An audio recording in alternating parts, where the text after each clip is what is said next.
गांव की खामोशी सोहन के हल्की आवाज से टूटने लगी। एक ओर पसीने और मेहनत की खुशबू थी तो दूसरी ओर आलस की गहरी चादर। सोहन जानता था कि सूखी मिट्टी तभी सोना उगलेगी जब उसे सूरज के जागने से पहले जगाया जाएगा। ओए सोहन, क्या आफत मचा रखी है तड़के तड़के। ये लकड़ी और लोहे का शोर बंद करेगा या सिर फोड़ कर ही मानेगा। चैन से सोने भी नहीं देता। भैया, पंछी चहकने लगे हैं। गांव के आधे लोग कुएं पर पहुंच गए।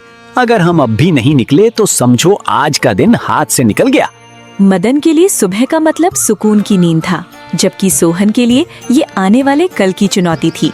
दोनों एक ही छत के नीचे थे, पर दोनों के सपने अलग अलग रास्तों पर चल रहे थे। दिन कहीं भागा नहीं जा रहा है। सूरज अभी ठीक से निकला भी नहीं और तूने बैलों को भी परेशान करना शुरू कर दिया। बेचारे जानवर हैं, उन्हें तो चैन लेने दे। भैया, ये बेचारे जानवर ही हमारा पेट पालते हैं। और रही बात सूरज की, तो एक बार वो सर पर चढ़ गया ना तो लू के थपेड़े आपकी सारी नींद उड़ा देंगे। फिर मत कहना कि सोहन कहीं छांव ढूंढते हैं। अरे भाई, तू तो बस बैल की तरह काम करना जानता है। तेरी पूरी जिंदगी इसी मिट्टी और गोबर में निकल जाएगी। देख, समझदारी इसी में है कि काम उतना ही करो जितनी शरीर इजाजत दे। थोड़ा आराम कर, चाय पी, फिर आराम से चलेंगे। भैया, घर के कोठार में जाकर देखा है कभी? चूहे भी अब वहां से भाग रहे हैं क्योंकि खाने को एक दाना नहीं बचा। अगर इस बार समय पर खेत तैयार नहीं किए तो साहूकार हमें गांव में टिकने नहीं देगा। सोहन की बातों में हकीकत की कड़वाहट थी, लेकिन मदन के कानों पर जूं तक न रेंगी। आलस जब इंसान की रगों में दौड़ता है तो उसे आने वाली मुसीबतें भी एक सपना ही लगती हैं। साहूकार की ऐसी की तैसी। पिछले साल भी तो यही कह रहा था तू। देख, हम जिंदा है ना, थोड़ा सब्र रख, सब हो जाएगा। सब्र से पेट नहीं भरता भैया। आप बस आज मेरे साथ चलिए। अगर हम दोनों मिलकर जुताई करेंगे तो दोपहर तक काम निपट जाएगा। उफ, ये देख, शुरू हो गया दर्द। सुबह सुबह तूने इतना भाषण दे दिया कि मेरा सिर भिनभिनाने लगा है। मुझे लगता है मुझे थोड़ा और लेटना होगा। ये सिर दर्द है या काम से बचने का बहाना? हर बार जब खेत जाने की बारी आती है आपको कोई ना कोई बीमारी घेर लेती है। ले, अब सगा भाई बीमार है को तुझे ये बहाना लग रहा है? जा जा, तू जा। थोड़ा ठीक लगेगा तो मैं दोपहर तक कलेवा लेकर खेत पर आ जाऊंगा। सोहन समझ चुका था कि मदन की दोपहर कभी नहीं आएगी। उसने भारी मन से बैलों की रस्सी थामी और खेतों की ओर निकल पड़ा। ठीक है भैया, मैं जा रहा हूँ, पर याद रखिएगा, जमीन मेहनत मांगती है, बहाने नहीं। पागल है? मेहनत से कोई अमीर नहीं बनता, अक्ल से बनता है। अब मुझे सोने दो। खेतों की ओर जाते सोहन के कदमों की आवाज और सोते हुए मदन के खर्राटों के बीच वक्त का खेल शुरू हो चुका था। एक पसीना बहा रहा था भविष्य सींचने के लिए और दूसरा सो रहा था भविष्य खोने के लिए। दोपहर में दूर दूर तक फैले सूखे खेतों में केवल सोहन के हल चलने की आवाज सुनाई दे रही है। अजी सुनिए, बस कीजिए। आप क्या इस तपती दोपहर में जान झोंक देंगे? रुकिए, थोड़ा छांव में बैठिए। बस थोड़ा सा कोना और बचा है सावित्री। सोचा था आज जुताई पूरी कर लूंगा, पर ये धूप शरीर साथ नहीं दे रहा। मैंने आपसे कहा था ना कि अकेले इतना मत कीजिए। पर जेठ जी कहाँ है? सुबह तो बड़े बड़े वादे कर रहे थे कि खेत पर आएंगे, क्या आज भी नहीं आए? नहीं सावित्री, उन्हें आज फिर वक्त का दर्द उठ गया। कभी सिर दुखता है, कभी पैर। सच तो ये है कि उन्हें मेहनत से डर लगता है। सुबह बहुत समझाया, पर वो चादर तान कर सो गए। सोहन के स्वर में थकान से ज्यादा टूटने का दर्द था। एक भाई पसीने की बूंदों से तकदीर लिख रहा था और दूसरा भाई घर की चारपाई पर अपनी काहिली के सपने बुन रहा था। आखिर ऐसे कब तक चलेगा?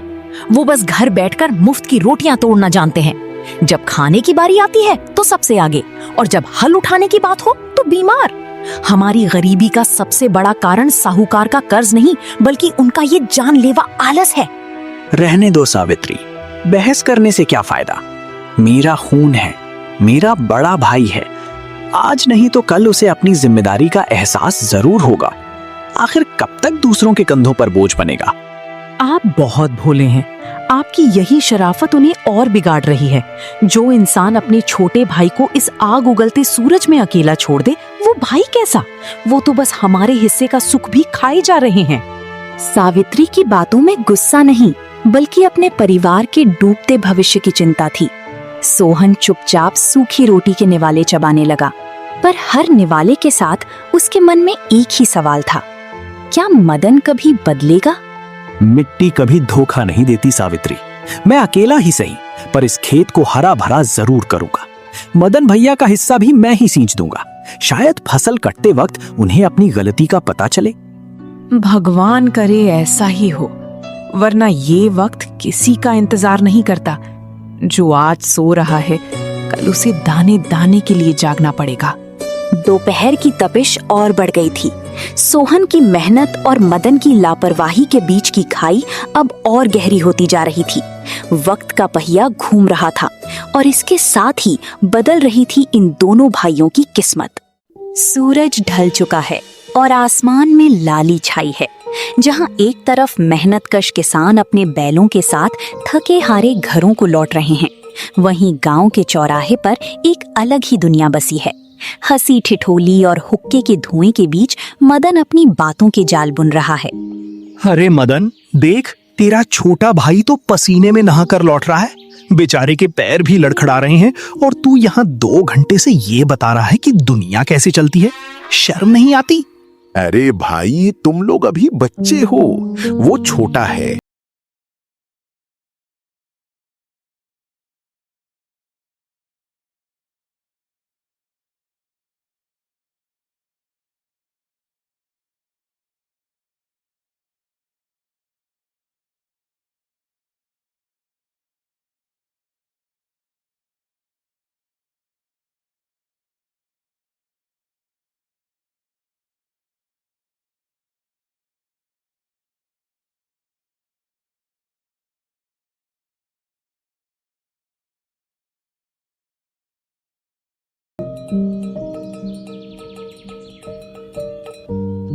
भैया, शाम ढल गई है, घर चलिए। बैलों को चारा देना है और कल सुबह हमें बीज बोने हैं। अगर कल की सुबह चूक गए तो सारी योजनाएं धरी की धरी रह जाएंगी। तू फिर शुरू हो गया। देख सोहन, मुझे टोकना बंद कर। मैं यहाँ कोई चोरी नहीं कर रहा, गांव के जरूरी मसलों पर चर्चा कर रहा हूँ। तू जा, मैं बस 5 मिनट में आता हूँ। मदन की 5 मिनट की सुई अक्सर घंटों पर जाकर रुकती थी। सोहन की आंखों में अपने भाई के लिए गुस्सा कम और तरस ज्यादा था। भैया, आपके 5 मिनट पिछले 3 साल से खत्म नहीं हुए। घर में माँ की दवा और सावित्री की उम्मीदें सब इस बीज पर टिकी हैं। आप यहाँ गप्पे लड़ाकर बेइज्जती की बात करते हैं, पर असली बेइज्जती तो तब होगी जब हमारे पास मांगने के लिए हाथ फैलाने के अलावा कुछ नहीं बचेगा। बस कर, बहुत बोल लिया तूने। वो तो बस मेरी बेइज्जती कराने और मेरा मूड खराब करने यहाँ आ जाता है। जा यहाँ से। तुझे बीज बोने हैं ना, जा और बो। मैं अपनी अक्ल से सब संभाल लूंगा। हाँ सोहन, तू जा। मदन भाई अभी अक्ल की अगली किस्त पिला रहे हैं। अक्ल बिना मेहनत के वैसी ही है भैया, जैसे बिना तेल का दिया। आप बातें बनाइए, मैं घर जाकर कल की तैयारी करता हूँ। सोहन अपने भारी कदमों से अंधेरे की ओर बढ़ गया, जबकि मदन फिर से अपनी झूठी शान की महफिल में डूब गया। चौराहे की वो रोशनी मदन के चेहरे पर तो थी, पर उसके भविष्य में अंधेरा गहराता जा रहा था। देखा, छोटा भाई होकर मुझे सिखाता है। चलो छोड़ो। हाँ, तो मैं कह रहा था कि इस बार शहर की मंडी में महीनों की तपस्या के बाद आखिरकार फैसले का दिन आ गया। गांव के खेतों में सुनहरी लहरें दौड़ रही हैं। सोहन के हिस्से का खेत ऐसा लग रहा है जैसे धरती ने सोना उगल दिया हो, जहां अनाज की बालियां भारी होकर झुक गई हैं। लेकिन ठीक बगल में मदन का हिस्सा किसी उजाड़ बंजर जमीन की तरह खड़ा है। सोहन, ओ सोहन, ये क्या मजाक है? देख तो सही, तेरे खेत में पैर रखने की जगह नहीं है अनाज के मारे, और मेरे हिस्से में सिर्फ ये जंगली घास फूस।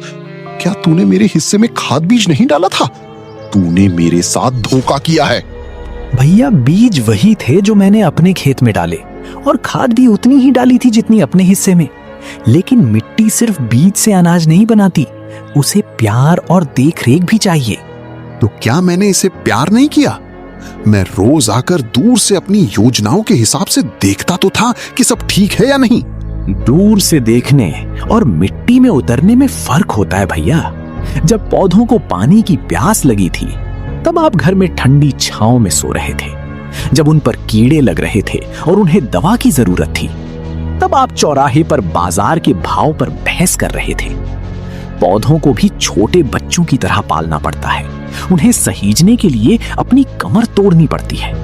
मदन के पास अब कोई तर्क नहीं बचा था। सोहन के शब्द उसकी अपनी काहिली का आईना बनकर उसके सामने खड़े थे। जिस अक्ल पर उसे नाज था उसने उसे खाली हाथ छोड़ दिया था। पर अब मैं क्या करूंगा सोहन? साहूकार का कर्ज, घर का खर्च, मेरे पास तो साल भर के खाने के लिए एक मुट्ठी दाना भी नहीं बचा। मेरी सारी योजनाएं इस घास के ढेर में दब गईं। भैया, आप मेरे बड़े भाई हैं। मैं आपको और आपके परिवार को भूखा नहीं सोने दूंगा। मेरे हिस्से का अनाज हम सबका है। लेकिन एक बात गांठ बांध लीजिए, खेत मालिक का पसीना मांगता है, सिर्फ खोखली योजनाएं नहीं। कुदरत का न्याय बड़ा सीधा है, यहाँ वही काटता है जो बोता है। मुझे माफ कर दे सोहन, आज मेरी आंखें खुल गई हैं। तेरी ये झुकी हुई फसल मेरी अकड़ से कहीं बड़ी है। आज मुझे समझ आया कि जो सोता है वो खोता है। सूरज ढल रहा था, लेकिन मदन के जीवन में एक नई सुबह का आगाज हो रहा था। हार ने उसे वो सिखा दिया था जो जीत कभी नहीं सिखा पाती। कल से तुझे अकेले नहीं आना पड़ेगा। कल सूरज की पहली किरण के साथ मैं सबसे पहले खेत पहुंचूंगा। अब अक्ल और मेहनत दोनों साथ चलेंगे। बस भैया, यही फसल तो मैं सबसे पहले काटना चाहता था। चलिए अब घर चलते हैं। समय का खेल बड़ा निराला है। ये उन्हें ही इनाम देता है जो वक्त की कद्र करते हैं। सोहन की मेहनत जीत गई थी और मदन का आलस हार गया था, पर अंत में जीत पूरे परिवार की हुई।